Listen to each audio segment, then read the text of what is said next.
Hey all, Matt with Surf City TCG here. I'm continuing my review of Bloomburrow set that's coming out soon for I'm reviewing specifically with an eye for Commander, which is the format I play solely at this point in my life. So I've already reviewed letters A through F, not every single card, but the ones I think will be relevant or the ones that caught my eye as I'm going through this list. And I am looking at these for the first time along with you here. And forgive the lack of sophistication when it comes to editing and all of that. I work a regular full-time job. This is not what I do, not yet at least. It's something I would love to do, but I'm not quite there yet. And I just don't have the knowledge or the time or energy to put a lot of effort into this past the point of these reviews themselves because I prefer to just focus on the content. I think that's what everyone would prefer to see anyway. But if it really does bother you, anything that you're seeing or anything I can do better, if enough people complain about it, I guess, I'll look into making it better for you because I do want to make this a useful and good experience for you as the watchers. So, with all that all being said, let's just jump right back into it. So I'm just on Scryfall here and I'm sorted alphabetically. So I'm just starting on letter G and we're going to start with Gev Scaled Scorch. He's pretty cute. I like him. He's a 3/2 lizard mercenary for Rakdos, black and red. He's got ward, pay 2 life, which is negligible. But I mean, like, I guess you're playing him in an aggro deck, so, every little bit it adds up. And sometimes just a ward effect like that will keep people's eyes off it, even though it's quite easy to pay. It's just a psychological barrier in some ways. So that's interesting. I think this ward is better than it looks for that reason. He's got an effect that says other creatures you control enter with an additional +1 counter on them for each opponent who lost life this turn. So kind of like it's called Bloodthirst, I think, but he gives it to all your creatures, and it's for each player who lost life, not for like the amount that was dealt. So you're going to want to be like pinging the whole board, like having an effect like Gutter Snipe or himself. Whenever you cast a lizard spell, he deals 1 damage to a single opponent. I mean, this slots right into Ob Nixilis Captive Kingpin, as do tons of cards, but I think this makes the cut. um, I think you're gonna want to be playing a creature heavy deck. I mean, I know that sounds obvious, but it's kind of hard to balance this, right? Because you want a bunch of effects that hit everyone, which typically are going to be non-creature or are going to rely on non-creatures. Like there's a lot of creatures that hit everyone and makes them all lose life, but they required you to cast like a non-creature spell or an instant or sorcery. So going to be a little tough to figure out how to balance your deck. I think this is going to be a tough deck build, tougher than it seems. That being said, I think this looks very, very strong. Like the ideal way you build this deck, I mean, just conceptually, that is you're running a bunch of efficient like powerful, maybe evasive creatures. There's tons of creatures with menace in black now, even in red, and you're just going to have them all enter with 3+1 counters every single turn. It's really not that hard. Like once you get the damage train going, where you're like pinging everyone on your turn somehow, it's pretty easy to keep it going. And then all of a sudden, every 1 or 2 drop you play enters with 3+1 counters until players start dying, that is, which will be pretty quickly, honestly, with Geb here. I think this looks very powerful and pretty fun. Like I tend to not love like super aggressive decks in Commander, or at least I haven't found one that I really love. But Gev kind of is speaking to me here. I feel like it has the reach, figurative reach to really get there, like through the mid game when like ultra aggressive decks tend to start falling off. So I like this guy. Calamity's Augury. This is one that caught my eye a couple of weeks ago. I'm looking forward to building this. I think it looks really fun. He's a Sultai colors, so black, green, and blue casting cost, which is 3 mana, 2/4 with Death Touch. He says you can look at the top of your library at any time.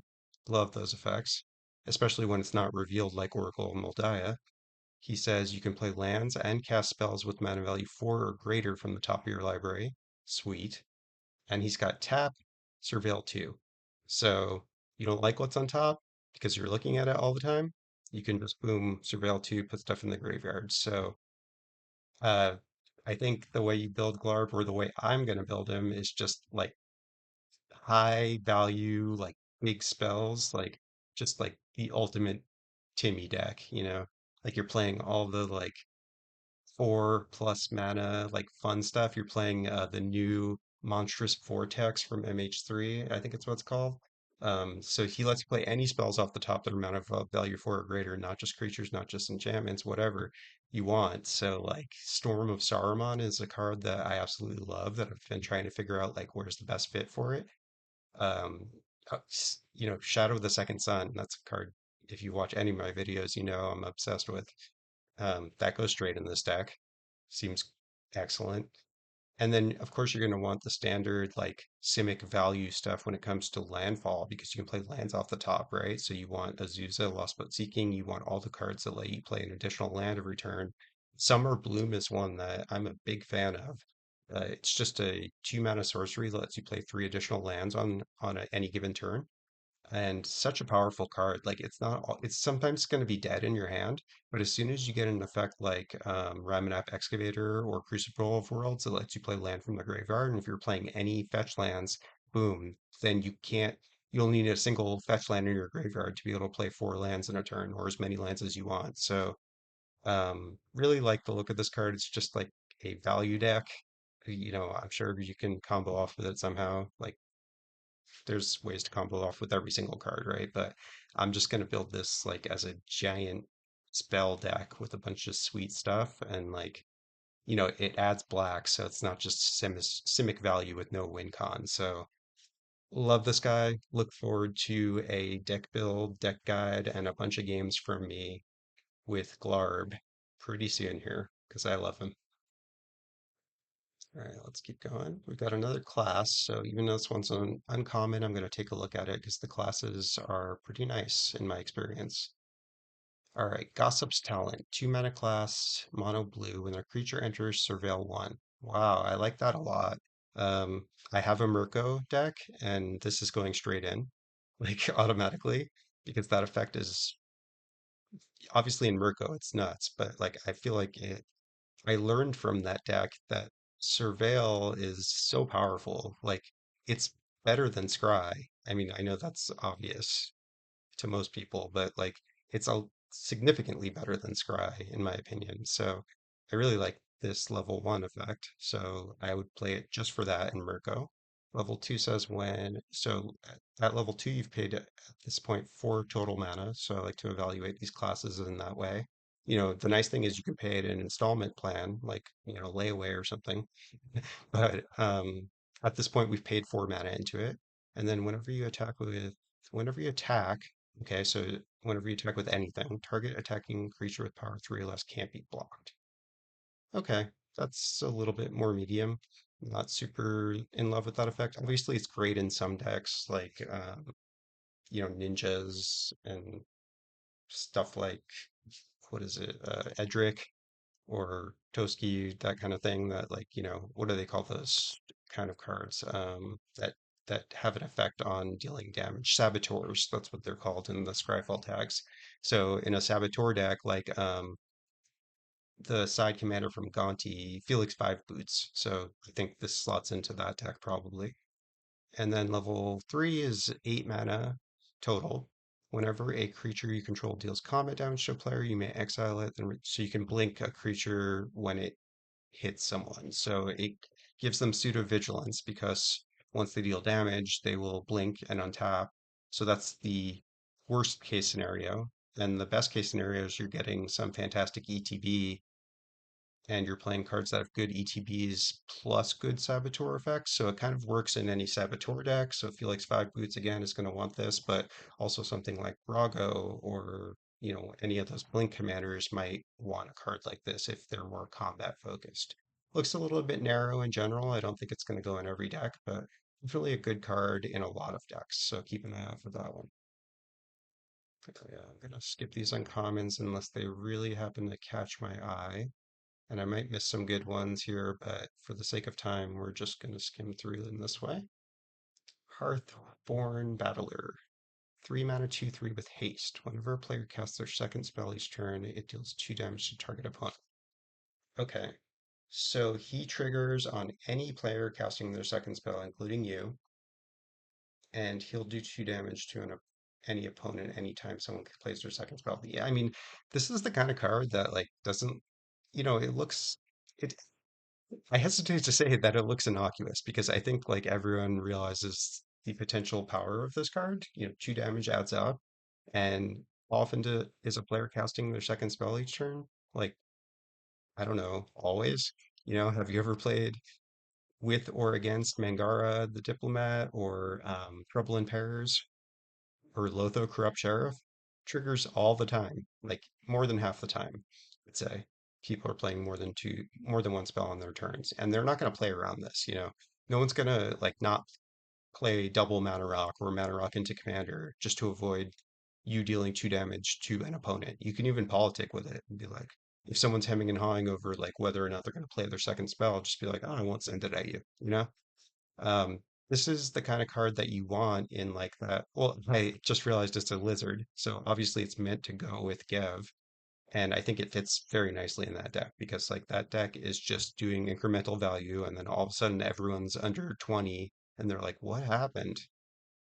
So this is, y- like this is the kind of card I don't see myself playing because it doesn't have any like super inherent synergy that's obvious to me with anything except for maybe the lizard tribal deck.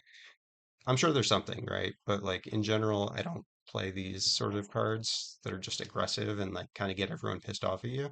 But other people will. And when people play this sort of card against me, it always does tons of work. So good card. Hired Claw. Another lizard. 1 mana, 1/2. Whenever you attack with one or more lizards, he deals 1 damage to target opponent. Put a +1 counter on him for 2. Okay, so this looks like more of a constructed card to me, but I think it could work in EDH decks that are seeking to do 1 damage. So I'll mention again Ob Nixilis Captive Kingpin. This might be a good fit there, especially since it's a 1/2 by default. It will be good in Gearson Starn. Um, I don't know, looks pretty medium. I think it can be strong, and for a 1 drop that can kind of like pump as much as you want. And it's a big mana sink late game, and that can be nice, but nothing special as far as I can tell. All right, Hugs Grizzly Guardian. Looks like he hugged that thing to death. I guess that's the joke. Most of his scars tell tales, a few tell jokes. Okay, so some kind of like. Anyway, Hugs Grizzly Guardian. 4 mana, double red, double green, and X. Very interesting casting cost. Maybe the first time a spell has had that cost. 5/5 trample, so he is by default. If you pay X is 0, he's a 0 mana or 4 mana 5/5 with trample. Pretty meh. Side note, anyone who used to play Magic a long time ago, do you remember how expensive Balduvian Hordes was? It's like a $25 card, I think.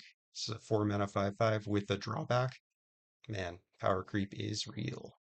If you don't believe me, look up that card and understand that card used to be like $25, $30. All right, when Hugs enters, exile the top X cards until end of your next turn. You may play those cards. So you have through the current turn and the following turn. And he says you may play an additional land on each of your turns. Well, I love that effect. I mean, this obviously reminds me of something like Mina and Danton Wildborn, in that it's a Grixis, or not Grixis, but Gruul commander or legendary that is a 4 mana.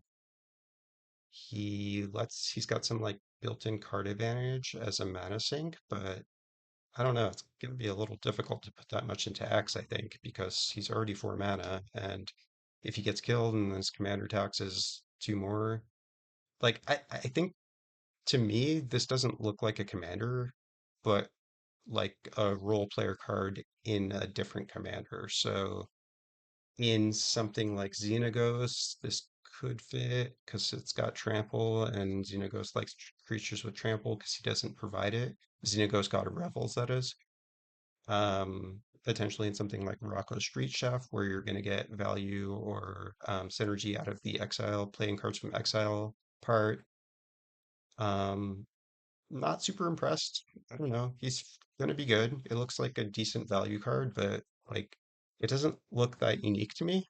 I mean, maybe this combination of things is unique, and maybe he gets there just on being like, you know, master jack of all trades sort of thing, master of none. I don't know. Not a huge fan. Obviously, he's got a funny name, so I think it'll be popular for that reason. Hunter's Talent, 2 mana class, enchantment. 1 and a green, level 1. When it enters, target creature you control deals damage equal to its power to a creature you don't control. So it's a bite effect, they call these, versus a fight effect where the creatures are actually fighting, meaning dealing damage to their power equal to their power to each other. This is instead a bite effect, meaning like you just deal damage to something, which is nice. Obviously, great with death touch creatures because it's just like 1 damage to kill anything. Level 2, meaning you've paid 2 more mana, 4 total. Whenever you attack, target attacking creature gets +1/+0 and trample till end of turn. Okay. Good effect, pretty medium, but like tacking that on to just a sorcery speed bite spell. The bite spells are almost always 2 mana anyway. I think there's like one or two, like Tail Swipe is maybe one of them. That is one, and those are like the premium ones. Like I play a Shelob deck, and I play all of these. This is going straight in Shelob. Actually, like this card's made for Shelob because Shelob does not have trample. So, excellent the level 2, and then the level 3 at the beginning of your end step. If you control a creature power 4 or greater, draw a card. So sort of like a Garruk's Uprising or um, yeah, I can't remember the other one, but yeah, this is a good card. Really good card. Like very flexible, very like I love that they just took a random like I might play there's such a sorry, I'm trying to figure out how to phrase this. Like I would probably play this a lot of times just for level 1. And like if you never got to level 2 or 3 because like it's one of those games where you just never find you never have time to do it, you don't even have to feel that bad because paying 2 mana for a bite spell is fine already. And it doesn't even fizzle when it enters. Yeah, so it's already entered, so it's not like it fizzles if they, remove the creature in response, like sack it to a Phyrexian Tower or counter the.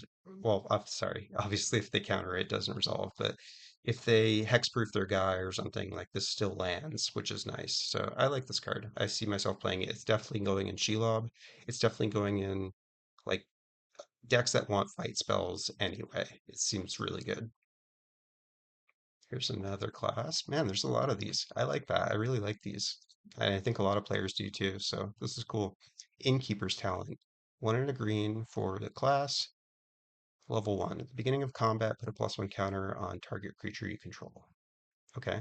So that's pretty okay. I mean, like, honestly, there's not a lot of effects like this. There's tons of +1 counter stuff, but like there aren't a lot of effects that just like give +1 counters every turn. There's Court of Garenbrig, I think it's called, which has a Monarch's clause attached to it, and like it costs an extra green mana. So I don't know. Like I definitely find myself wanting more stuff that actually gives counters in my +1 counters deck. A lot of times I have a lot of stuff that cares about stuff having +1 counters, but not necessarily that gives them. This is one of the reasons that Ozolith the Shattered Spire is good too, because it's a hardened scales effect, but it also can give a counter. And a lot of times that's what you're missing in the +1 counter decks. So I like that this gives them just every turn automatically. I like that it gives it at the beginning of combat. They aren't doing a lot of effects on your upkeep anymore because like who wants to play an enchantment that activates on your upkeep and then like have it be removed before then? So I think they finally get it and they're making all these stuff that triggers it either in combat or in your second main. So this is great. And level 2 permanents with counters have ward 1. It only costs 1 extra mana for that. Great, great, powerful effect. People are not observant.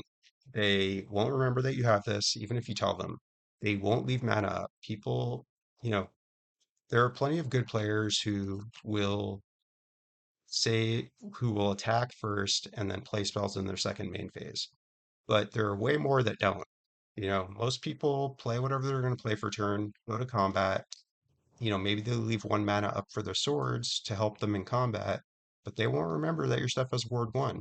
Like, some people say, like, yeah, ward 1 is really easy to pay, so this is not that powerful. But it, it's like I mentioned before, the psychological effect, but it's also that like people will tap out before they realize what they are doing. And then they won't have the mana to pay the ward 1, even though they very easily could have. Like, for example, I can guarantee you that there are going to be tons of times where you have this in play, it's on level 2, and someone's going to play a shock land, put it in tapped before they go to combat. They're going to leave the 1 mana up they need for swords or path to exile, and then they're going to be like, damn, I wish I had like thought about this before I played my tapped shock land. That kind of thing happens all the time. Now, should you rely on that happening? Absolutely not. This is still good. Even against like someone playing optimally, this effect is still good. It's still worth it for only 2 mana for level 1, 3 mana for level 2. Level 3, if you put one or more counters, put twice as many. Yeah, this card's just insane. Um, I don't know how much this card's going for right now. Actually, let's take a look because this to me looks like a spec option, like a speculation option. This card to me, it's a rare, and the set's going to be opened. I suspect it's going to be opened a lot because it's so cute and it's getting a lot of hype right now. I think it's a good set, honestly. Like I hear people saying they think it's a little weak. I have only seen half the card so far, but I'm seeing a lot of powerful stuff, and I think it's going to be better than people think. This card, I think, eventually, if it doesn't get a reprint, which who knows, like they reprint everything now. These class cards are a little bit harder to reprint, I think, because they, don't fit into a lot of sets because of the nature of like their specificity. But any card where you see the word double on it or like twice that many, any card that has to do with +1 counters, either of those things, is always insanely popular. This has both. This to me looks like it could end up being a $10 card eventually. It's not going to be that much at first. Let's see how much it is. I'm quite curious. Okay, so it says 905. Let's see how accurate that actually is. Yeah, so it's pre-ordering for uh, $5 right now. So like six, I guess. Six. There's only 16 listings. I see this card getting down to $1 or two, maybe not, maybe three at bottom. And, I don't know if there's going to be, yeah, the foils are a lot more. I don't know if there's another version of this, like if there's a more premium version. Let's take a look, actually.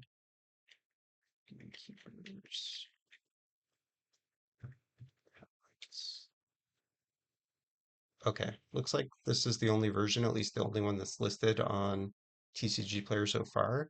I could see foils of this like getting down to under $5, maybe under $4, and I'm going to be scooping those up. Like this to me is a card that is going to be valuable in the long run.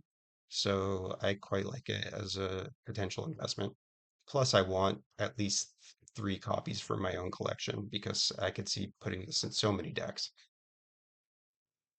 I'm going to stop on this guy, Huskburster Swarm, because I heard someone talking about it recently and I wanted to take a look. So it's an 8 mana, 6/6, costs 1 less to cast for each creature you own in either exile or in your graveyard. So it doesn't matter if they Bojuka bug you. It's if you're playing a very heavy creature deck, it's probably a 1 or 2 mana 6/6 with Menace and Death Touch. Seems good. I wish it had trample, but I mean, it seems like a solid role player in a like very creature heavy deck. I could see this like definitely slotting into something like Muldrotha, who wants to like just cast this over and over for 1 mana. Seems very powerful. 6/6 with menace. That's gonna like close out games before you know it. Good card. Uncommon too. Alright. Iridescent Vine Lasher. 1 mana, 1/2 with Offspring, meaning if you pay 2 when you cast it, you get a 1/1 copy. So you can pay 3 mana for a 1/2 and a 1/1 of this. When a land you control enters, deals one damage. Oh, why can't it be all opponents? I guess that would be too good. But this looks great. Like I'm gonna say it again because there's apparently tons of cards in here to help Ob Nixilis Captive Kingpin, but this card looks insane in that deck. 3 mana to get two of these guys. Every landfall, you're you're getting two Ob Nixilis triggers. Like, oh my God, like this is gonna end games fast. Like, I don't think this makes the cut in my Necrobloom deck, but it's really close because, that's a deck where I'm playing 3, 4, 5 lands a turn, maybe even more. If I have like some kind of crazy aftermath analyst like loop going, this could just kill the table. Seems good, real good. I'm scared of this thing. Jackdaw Savior. This set is so cute.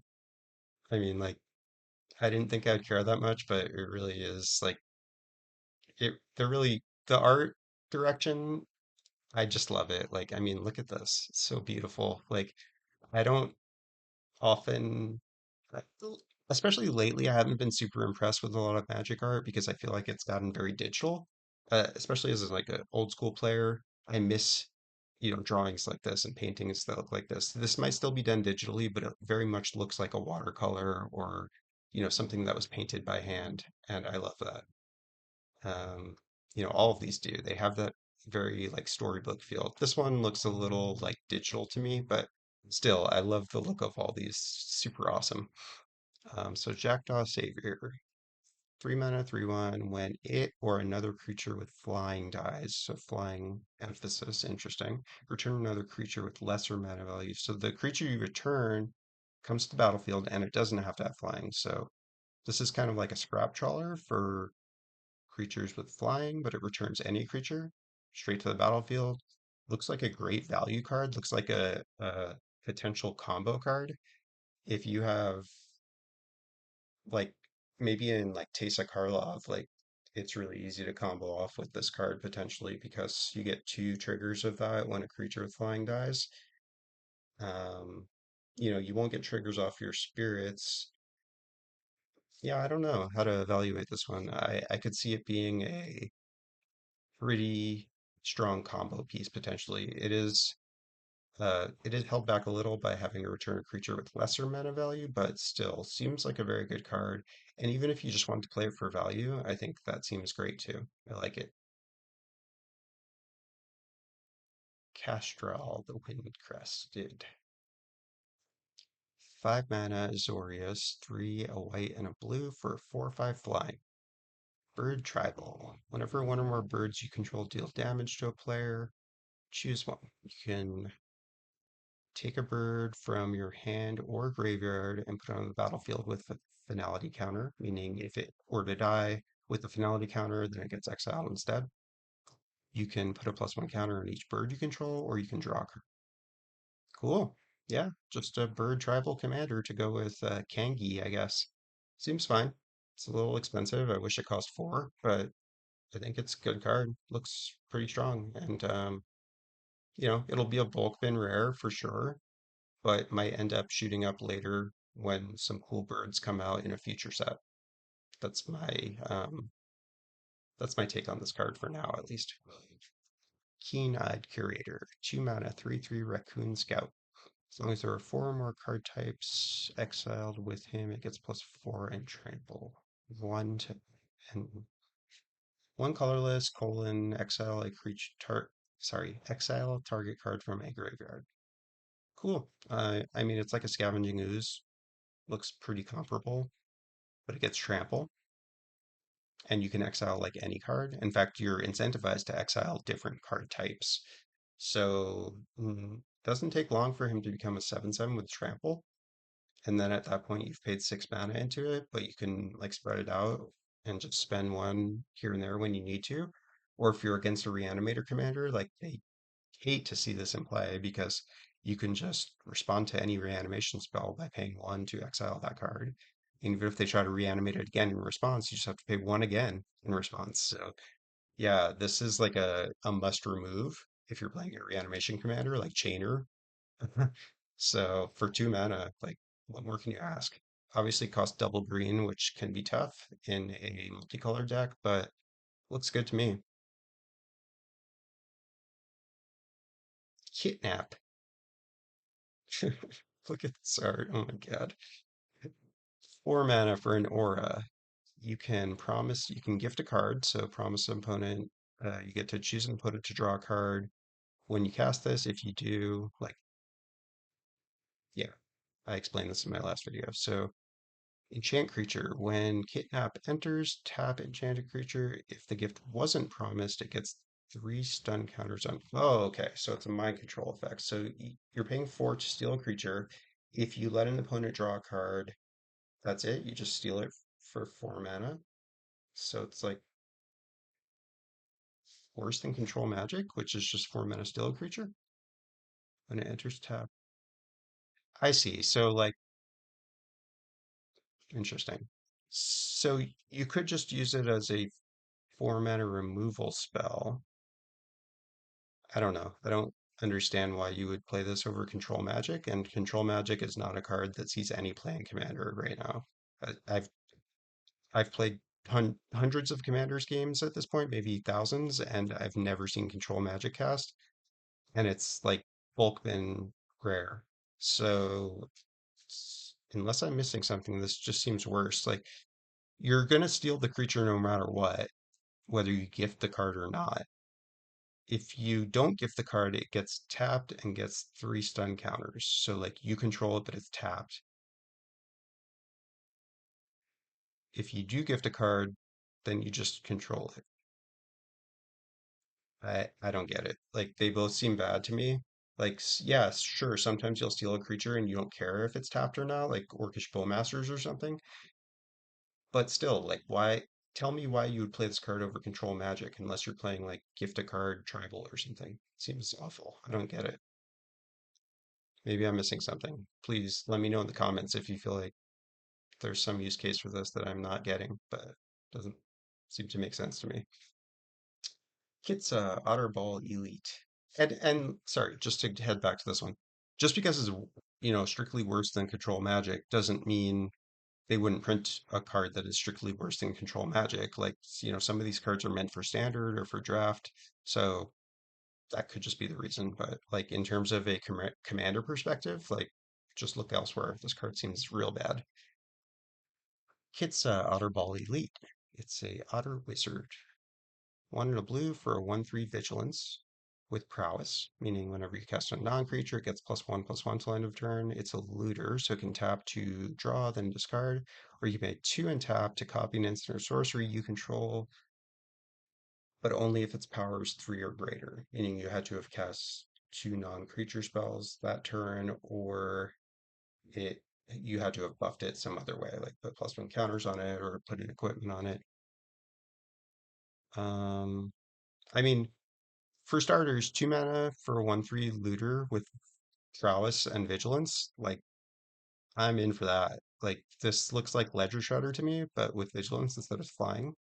It's obviously different in some ways, but like this card seems fantastic. It's n- nothing. It, it's nothing like ultra powerful that's going to be like the cornerstone to some deck, but it's just so good, so efficient for and all the stuff that you get for only 2 mana, and it's got vigilance and it's got prowess. Like, yeah, this is. I mean, I run Merfolk Looter and Thought Courier in a lot of decks. This is obviously like so much better. It it's a 1/3 instead of a 1/1. It has vigilance, it has prowess, it can copy spells in certain situations that it's not that difficult to for that to happen. All you have to do is play a like Arcane Signet into nature's lore, and all of a sudden you can copy that nature's lore because those two non-creature spells buffed him up to 3 power. Yeah, I mean, like, for only a single blue pip, I don't think there are any blue decks I would not put this in. Yeah, I see this being a super staple going forward for me at least. I think players are reticent to play looter effects sometimes because they hate discarding cards. They hate like, you know, milling, all that stuff. So hopefully that will keep the price down on this mythic, but I just want like 10 of these right now. Loving it. Okay. Let's just take a glance how much it is. Oof. Hopefully it's not really this much. Okay. All right. So it's already down to 8. I think it'll dip below 5, and then I'm going to be looking up to pick up like a playset of playsets of those. Let's look at the land. I love that these lands don't enter tapped. Like I'm like it's the first thing I'm looking for. Like, does it enter tap? Because if so, I'm out probably. All right, so makes a colorless, makes a blue, but only for creatures. Sick. That's sweet already. I would probably play this land in some decks just for those first two abilities, honestly. Blue tap Surveil to activate only if a bird, frog, otter, or rat entered the battlefield under your control this turn. Okay, weird. But I guess like if your commander is one of those things, then you just play this because it seems amazing in those decks. I really like it.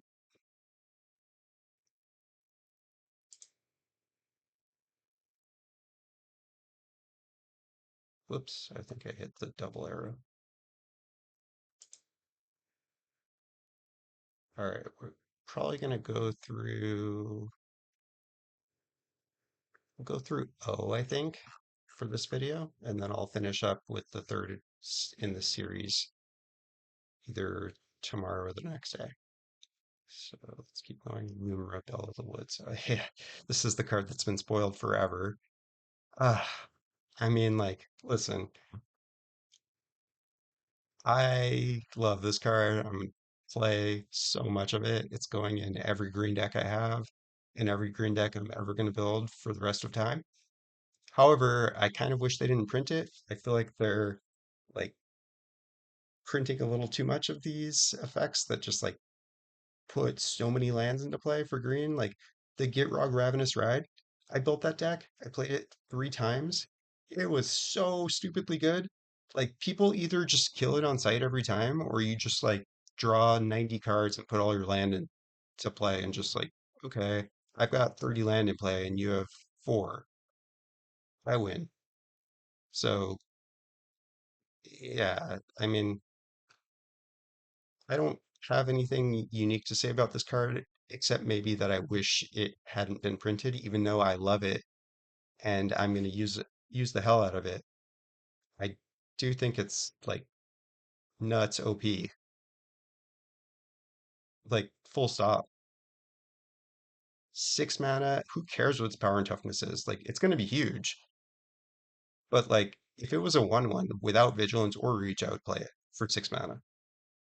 It enters, you mill 4, then you return all lands from your graveyard to the battlefield tapped. Like this is going straight in Necrobloom.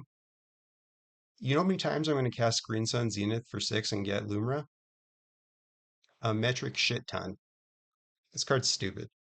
Just pick up copies and be happy and just win some games with Commander because like no one plays land destruction, no one stops anyone from ramping. So like these big mana green decks just win the game all the time, or landfall decks. Like imagine, God forbid, you have a like Avenger of Zendikar out when you cast this.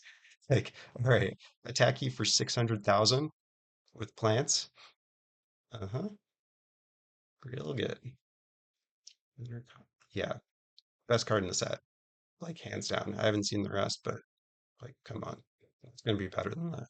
Ooh, I love this art. Look at that. That's sick. 2 mana, Lunar Convocation. 2 mana, white black enchantment. I'm in already. Like, Orzhov enchantments that are 2 mana that are rare. Like, yes, sign me up. At the beginning of your end step, if you gain life this turn, each opponent loses one. Sweet. Beginning of your end step, if you gain life and lost life this turn, you make a bat. Okay. 2 mana, pay two, draw a card. Wow. Okay. So it's like Erebos, God of the Dead, in that it's got the 2 mana, pay two, draw a card, just like Greed, but Greed costs one black. So it's got the like built-in way for you to lose life, so you get the bats. And then in the end step, thank God it's only the beginning of your end step, not the beginning of each end step, because that would be, whew, I wouldn't want to deal with that on the other side of the board. But like this card looks phenomenal. I'm going to be slotting this into my Sorin of House Markov deck, like in ASAP, that's for sure. And then it's going to fit in a ton of other life gain decks like Sam and Frodo, Aloro, like you name it. Like any white black life gain deck's going to want this. The new Tesa seems really good. Okay, so it's another one of these villages. I guess there's one for each color. This one, sack it to look at the top six. You can get one of those types to your hand. Okay, whatever. It's just situational if you're playing one of those decks. Mabel, heir to Cragflame. That's cute. She is a 3 mana, 3/3 legendary mouse soldier. She gives her other mice +1/+1. When she enters, you create Cragflame, a legendary colorless equipment artifact token with the quick base +1/+1 has Vigilance, Trample, and Haste equipped too. Okay, so it's like a, what is that equipment called? Haunted Cloak, but it also gives +1/+1. That's really good. Um, yeah, I think this looks like a solid fit in almost any red-white equipment deck. You don't even need to be running mice. If you are, even better. But I think just the fact that it's a 3/3 that makes this great weapon. Haunted Cloak is so good. If you haven't tried to play with that card, just slot it in a random like big creature deck you have and like see how strong it is. That card always overperforms for me. So Crag Flame is looking really good at having the same effects but giving +1/+1 as well. Because haste is so good, trample is so good, vigilance is so good. That's a keyword that overperforms for me all the time. One of the reasons I love playing Mirko Obsessive Theorist is he's a flyer with vigilance, and that just feels so good to play. It's so fun.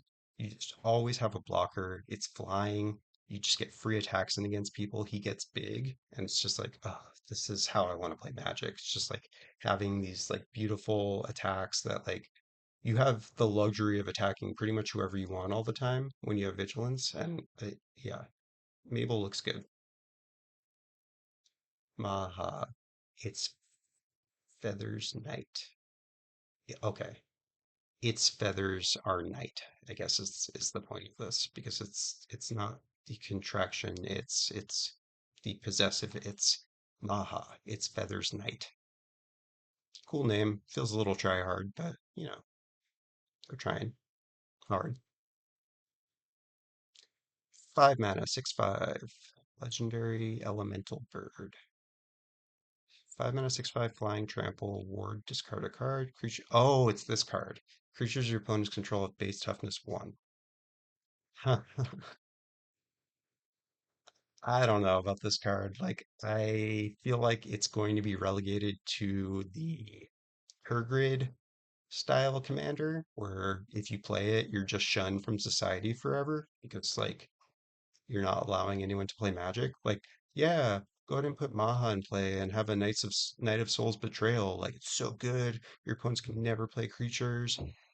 Like, do you want your opponents to never be able to play creatures? Like, how desperately do you need to win Commander that you're like going to go to any means necessary to make sure that they can't win or can't play.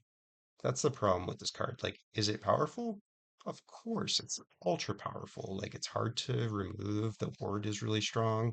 That effect is powerful, and there's a million ways to combo with it. Like, yeah, play Massacre Worm. Like, just win the game.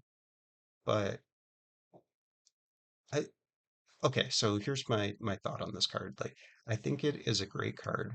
I think I would play it in a commander deck in the 99 because as a one-time effect that, they can remove and like don't have to worry about seeing out of the command zone over and over, that's fine.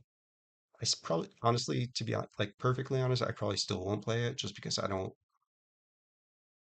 want to piss everyone off. I'd rather have a fun time. But I think it would be okay for people to play it. But to see it across from me in the command zone, I might just leave that game before it started because it's just like when you queue up against Turgid. You know what kind of game that's going to be, or Toxrill is another good analogy. Like, okay, I know what you're going to do and I know how to prepare for it and how to try to deal with it, but like, I just don't want to spend an hour and a half of my life having that experience again. I've done it enough times that I know I don't want to or need to do that anymore. Whether I win or lose, it's not what I want to be doing. So that's my opinion on this card. I hope I don't see a lot of it. It's sweet though. The art is really cool and the effect is powerful. It's got a cool name, but I hate it. Manifold Mouse. 2 mana, 1/2 with Offspring. Random mice stuff. Who cares? Miss Breath Elder. 1 mana, 2/2. I love these 1 mana rares. Creatures. 1 mana, 2/2. Beginning of combat, return another creature you control to owner's hand. If you do, he gets +1. Otherwise, you can return him to your hand. Okay. Interesting. So I guess it's just a like combo piece or like a value piece, like akin to something like Chulane, or maybe you run it in Chulane because it's a 1 mana creature that sort of like has redundancy with Chulane, where you're just getting a bunch of value, like playing stuff over and over. Or there's probably some combos. Triggers on your upkeep, so you do have to wait a whole turn. And the creature you want to bounce has to survive. Mm, I don't know about this one. I suspect it's probably not going to find a home super easily, but there are going to be certain decks that really want it, and it's going to be a powerful like option to have for the future. I wouldn't spend any money on it. I think it's going to easily get to bulk prices and could end up being more valuable later. I also reserve the option to be missing something completely obvious, like some combo with him. That could certainly exist. Ma King. I'm not going to finish that, sorry. I even started it. Mockingbird, blue and X for 1/1 flying. Bird Bard. Cool. You may have him enter as a copy of any creature with mana value less than the amount spent to cast him. Okay, so X+1 basically, because the blue counts. So if you play him for 1 and put 0 into X, you can still have it copy a mana value 1 creature. Mana value less than or equal to, yeah. Except it's a bird and it has flying. Okay. So just another random clone card. This seems strictly worse than like Arenicus's Vile Duplication to me, which also gives it flying. I guess you want this in bird decks? Meh. Alright, Mudflat Village. Sack it to return a bat, lizard, rat, or squirrel. Okay. So good in like Chatterfang or any other deck that cares about these types, but otherwise whatever. We're a trash tactician. That's a little on the nose with these names, wizards.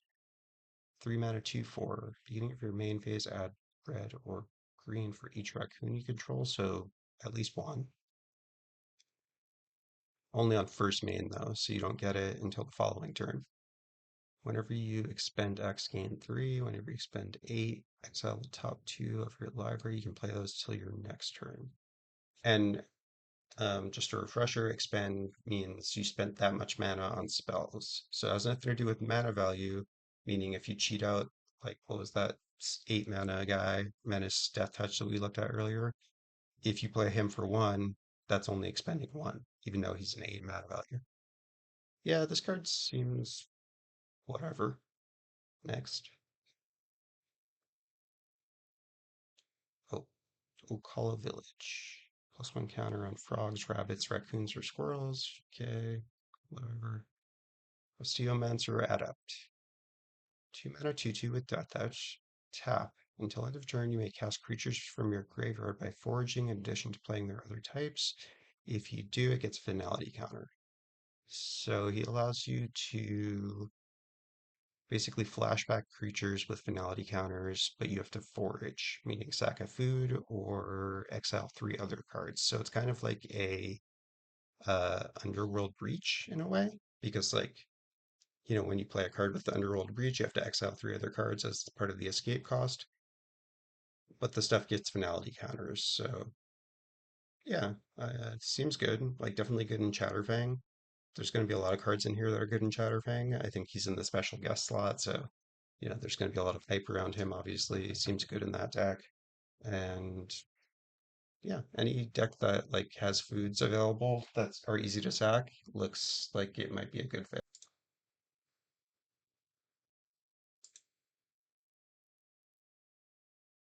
Yep, and that's the end of the O's. So, hope you enjoyed the video. Please leave me some feedback or comments if you feel like there are any evaluations I missed, any cards that I skipped over that you wanted me to talk about. I can always come back and circle back on those if you feel like I missed anything. But thank you so much for watching. Appreciate all of your viewership, comments, support, and everything. I'm new at this, so like I know a lot of it is maybe a little different than other content creators do, but I hope that is what you're here for. And again, this is Matt with Surf City TCG signing off. Thanks for watching.